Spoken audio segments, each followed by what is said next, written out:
qu'il me soit permis cette fois d'offrir à l'auditeur un voyage dans le temps, vers un passé très lointain, celui de l'Égypte ancienne au temps des pharaons. Je voudrais l'emmener dans une invraisemblable histoire de pillage de tombes, et cette histoire est absolument vraie.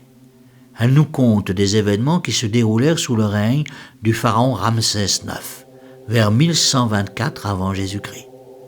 Il y eut plainte, enquête, procès, et nous avons conservé jusqu'au nom des principaux protagonistes. Plusieurs papyrus font état de cette affaire, principalement le papyrus Abbott, conservé au British Museum, mais bien d'autres papyrus également en parlent. Vous le savez, en Égypte, en ces temps reculés, il y avait une infinité de tombes de toutes sortes, des tombes de riches et de moins riches, souvent garnies de trésors. Les Égyptiens d'alors croyaient que pour parvenir dans l'au-delà après la mort, il fallait préserver le cadavre de toute destruction. Aussi ce cadavre était-il momifié et enfermé dans une cavité inviolable au possible. On croyait aussi que les morts allaient et venaient entre l'au-delà et ici-bas, et qu'ils revenaient souvent dans leur tombe où l'on avait à leur intention déposé des richesses et toutes les belles choses qu'ils avaient aimées au cours de leur existence. Plus le mort était un personnage important, plus on avait de chances de trouver dans sa tombe un empilement fort tentant de richesses transportables. Notre histoire s'est déroulée dans la vallée des rois, à hauteur de la cité de Thèbes, aujourd'hui nommée Luxor, sur la rive occidentale du Nil. C'est une contrée aride, bien faite pour les morts, car hostile aux vivants. On y croise surtout des scorpions et des serpents. Les collines y ont été percées de tunnels qui aboutissaient à des cavités destinées à servir de tombeaux. Il y a là-bas des centaines de tombes, dont la plus célèbre, celle de Toutankhamon, découverte en 1922 par Howard Carter. Nos papyrus nous plongent à l'époque de la 20e dynastie, au 12e siècle avant notre ère, à une période où le pouvoir des rois s'était beaucoup affaibli. En cette 16e année de Ramsès IX, les orgueilleux prêtres d'Amon régnaient sans partage sur la cité de Thèbes. Amon était le dieu du souffle vivant et le principal dieu égyptien de cette époque. On le représentait souvent sous la forme d'un être humain à tête de bélier. La cité de Thèbes était gigantesque. Elle s'étendait au sud de l'imposant temple de Karnak et passait pour la capitale religieuse de l'Égypte. Là se trouvait le gouvernement, le roi et sa cour, principalement. Là aussi s'était installée l'administration du vizir. À l'époque de notre récit, ce vizir était Khaom-Ouesset, sorte de premier ministre dont dépendaient les deux régents de la cité. Les régents étaient les fonctionnaires qui gouvernaient au nom du roi. Pazer était le régent de la partie civile de la cité, sur la rive droite. Et Pawira était le régent de la partie religieuse et funéraire, le gardien de la nécropole, sur la rive gauche.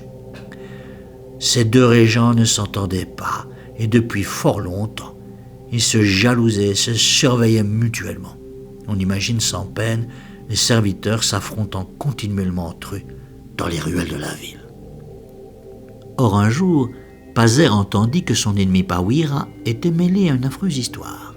C'est d'un pillage d'une dizaine de tombes royales, de 4 tombes de prêtresses d'Amon et d'une foule de tombes privées, cela dans la nécropole même dont il avait pourtant la garde. L'indigne fonctionnaire faisait un commerce juteux des trésors qu'il volait, avec la complicité des gardiens et avec l'aide d'une bande de traînes savates de voyous issus des quartiers pauvres. Ces briseurs d'éternité seront plus tard identifiés. Un tailleur de pierre du nom de Apiour, un artisan nommé Iramon, le paysan Amenemheb, le porteur d'eau Khaom-Ouesset, le jardinier Shetswani, l'esclave noir Ehenefer, enfin un carrier, ouvrier travaillant dans une carrière de pierre, du nom d'Amenpadefer. Le papyrus Amherst identifie 8 voleurs au total.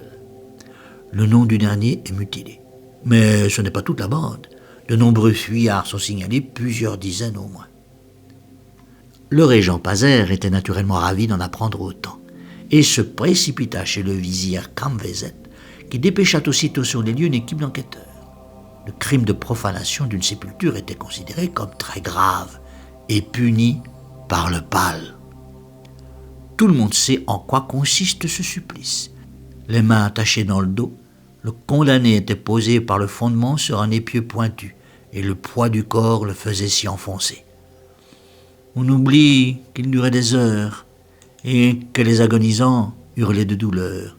Ces cris retentissaient dans les faubourgs de Thèbes et la simple évocation de ce tourment remplissait les gens de terreur. On reste ému en songeant au degré de misère auquel les malheureux pilleurs étaient soumis pour oser risquer pareil châtiment. Les enquêteurs du vizir constatèrent des traces de tentatives d'effraction sur plusieurs tombes royales. Une néanmoins, mais une seule, avait été ouverte et vidée. 2 tombes de prêtresses avaient subi le même sort. Par contre, un grand nombre de tombes privées avaient été outragées.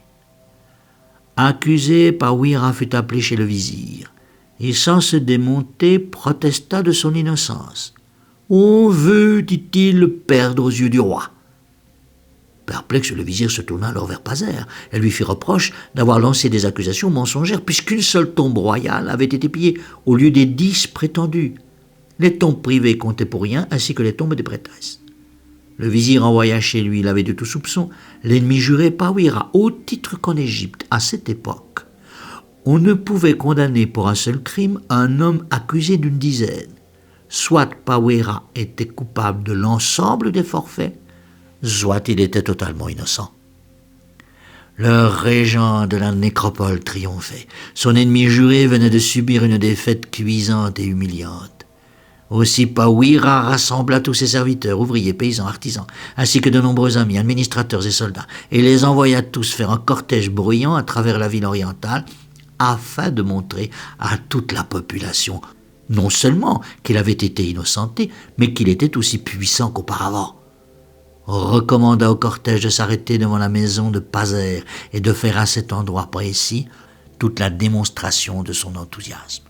La provocation était grossière. Pazer, furieux, tomba dans le piège. Il menaça les fonctionnaires du cortège et leur annonça qu'il irait porter l'affaire devant le roi, passant par-dessus la tête du vizir. En Égypte, à l'époque, agir ainsi était chose immorale. Non seulement ça ne se faisait pas, on se devait de respecter l'ordre établi, et en particulier la hiérarchie des pouvoirs. Celui qui bousculait cette morale prenait le risque de passer pour un rebelle, un homme qui ne mérite pas la confiance du roi.